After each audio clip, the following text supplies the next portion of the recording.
After the operational amplifier, uh, we are going to learn about two new circuit elements. This is basically chapter 7 of the Hyatt book, where two new circuit elements are introduced.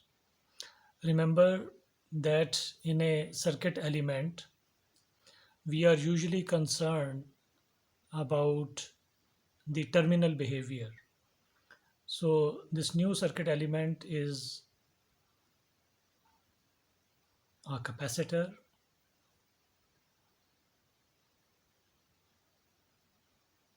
and what we are really interested in from the circuit analysis point of view is its terminal behavior. This terminal behavior term is basically what we have been using up till now for the VI characteristics or the IV characteristics. So, how is the voltage related to the current across this new circuit element? So, whatever the circuit element is, whatever it is on the inside, we are not bothered about that. All we are bothered about is the voltage across it and the current flowing into it from the positively marked terminal and coming out from the negatively marked terminal. How is this V related to I? That is the question here. How is this V related to I, or how is this I related to V? So F is a function of current and G is a function of voltage, for example. So if, for example, I tell you that this new circuit element that we are going to study is such a thing that its V and I are related by this expression. So the current flowing into it is equal to some constant value that does not change with anything for a particular element, and the derivative of voltage with respect to time. Remember, when we write this I and V, we are basically treating them as functions of time. So I is basically IT and V is VT. So wherever convenient, we use IT. Wherever we are not very specific, we write I. But it must be always understood that I is a function of time, I the IT, and V is a function of time as well, VT. So this is how the VI characteristics are defined for this new element. So if I tell you that this is how I and V are related for this new element that we are going to study, that I have not named it right now, and we are not concerned what it is, then we know everything about that element and we can find other relationships that we like to. For example, if you remember, we have already studied that I is basically the rate of flow of charge through a cross section. So this is how I and Q are related by such an expression. And from here, we can you should remember that Q is equal to the integral of I from some time t naught to t plus the charge, the state of charge at this uh, time t naught. So if we have such a relationship, then we can have the reverse relationship as well. Similarly, in this case, we can very easily find that V is related, or V or Vt, more elaborately. Let me just use this notation to clearly specify that I and V are functions of time. So V is equal to 1 over C integral of I it, and because t is in the limit, so we have to change this variable to something else, plus the voltage at this time t naught.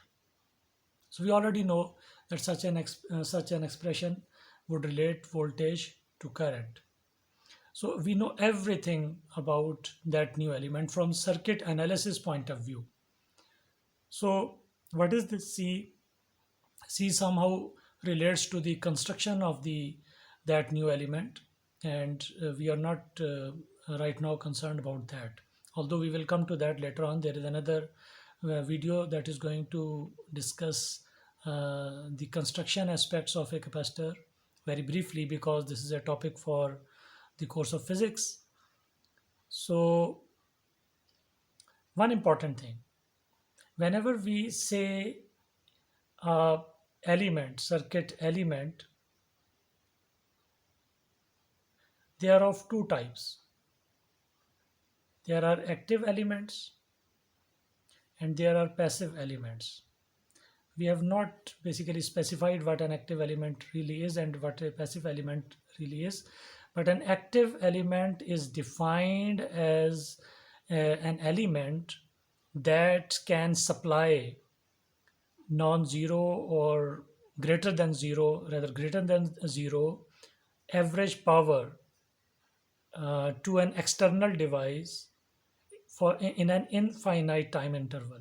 So for an infinite time interval or forever, an active element is such an element that can supply uh, positive power to an external device. So we have something here, and in order to identify whether this is an active element or not, so we have some device, and if this thing can supply power to this external device for an infinite time interval, then we say this element is an active element. So for example, a voltage source is an active element. It can supply infinite energy to an external device, say a resistor. We know very clearly that the power supplied to a resistor is equal to V into I. And if this V is positive and this current is positive as well, we are supplying power to this voltage source, supplies power to this resistor, and in an infinite time interval the energy supplied to this resistor would be infinite. So this is basically an active element, active circuit element. On the other hand, an element that cannot do this, or that is supply infinite energy in an infinite time interval to an external device, then we call those the passive circuit elements. So a resistor is a passive circuit element, and a voltage source and a current source are active circuit elements. Now it would interest you to know that an operational amplifier, an op amp, is an active circuit element because it can supply infinite power to the to something connected at the load. Remember those positive and the negative voltage supplies, power supplies connected to power up the op amp. So op amp is an active circuit element. So today the new circuit element that we are studying, that is a capacitor, is a passive circuit element. So it means it cannot supply infinite energy in an infinite time interval to an external device. And this is how it is considered a passive circuit element. Whereas we will see that a capacitor can store energy. It can store energy, and it can only release that much energy that it has stored. So it does not have an energy of its own. Like in a practical voltage source, the chemical reaction going inside the battery, for example, converts that chemical energy to the electrical energy. It has a mechanism that provides electrical energy, but a capacitor does not have any mechanism that provides electrical energy. You can only get energy out of a capacitor, whatever it has stored earlier on. So this new circuit element that we are going to study is called a capacitor, and this is the symbol that we use to represent it. If the voltage across it and the current through it follows passive sign conventions, then this expression holds. A capacitor is a circuit element, a passive circuit element. It can store energy and then release it.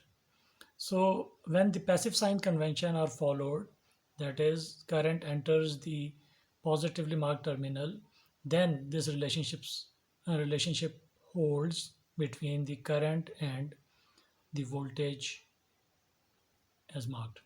And this C is basically termed the capacitance, just like resistance is for a resistor.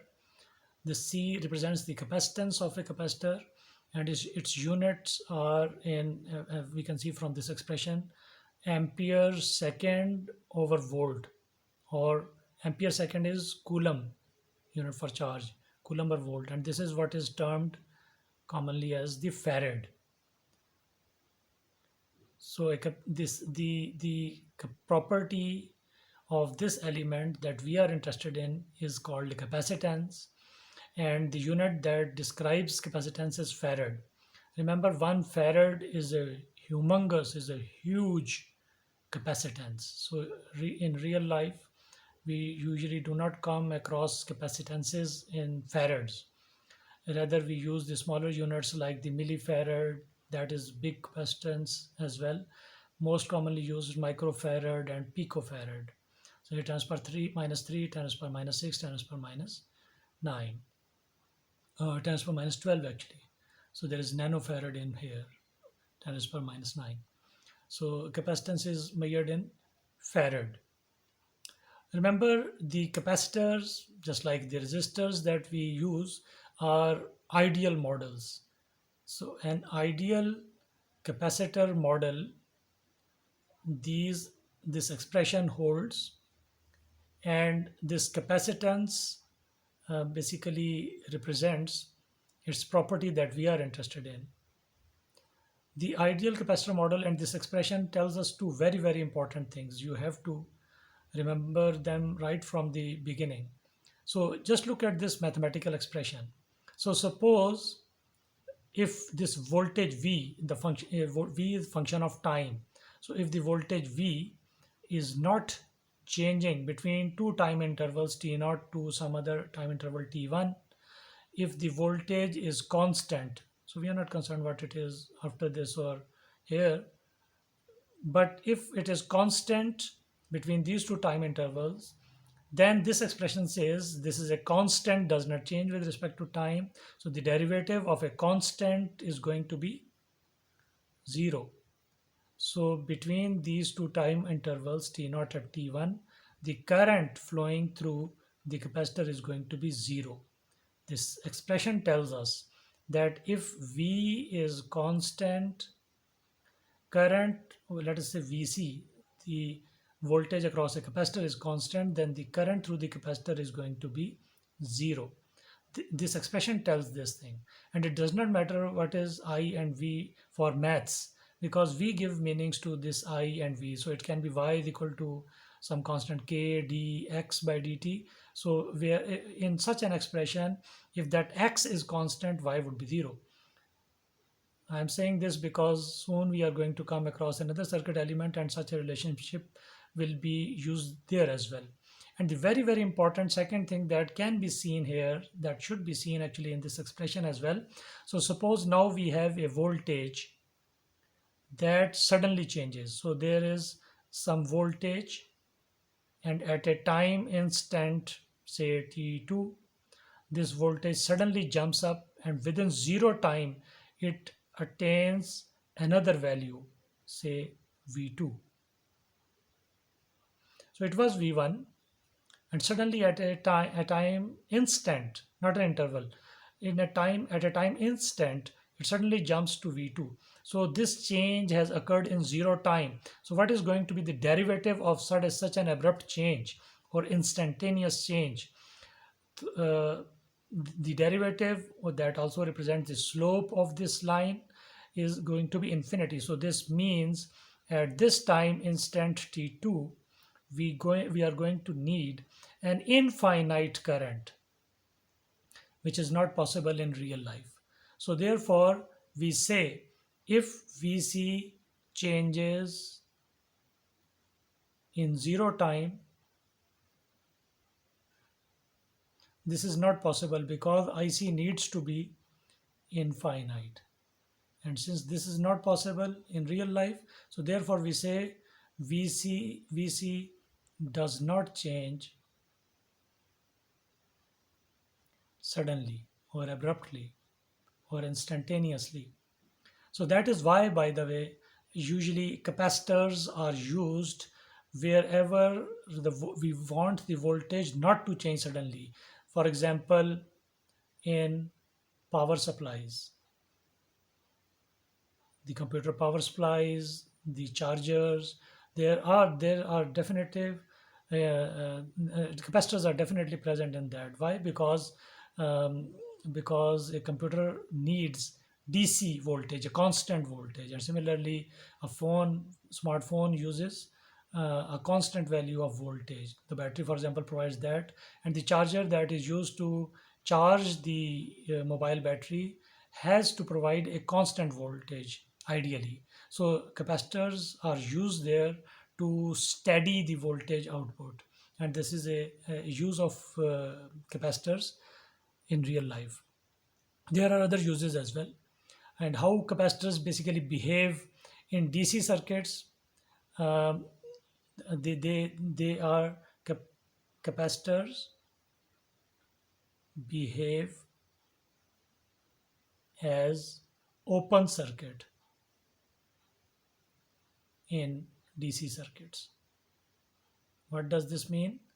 That if the voltage across a capacitor does not change, dv by dt is zero, so the current through it will be zero. And this is the property of an open circuit. Look at this symbol, by the way.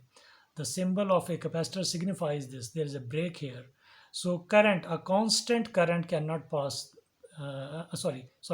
When the voltage across this is not changing, there will be no current flowing through the capacitor.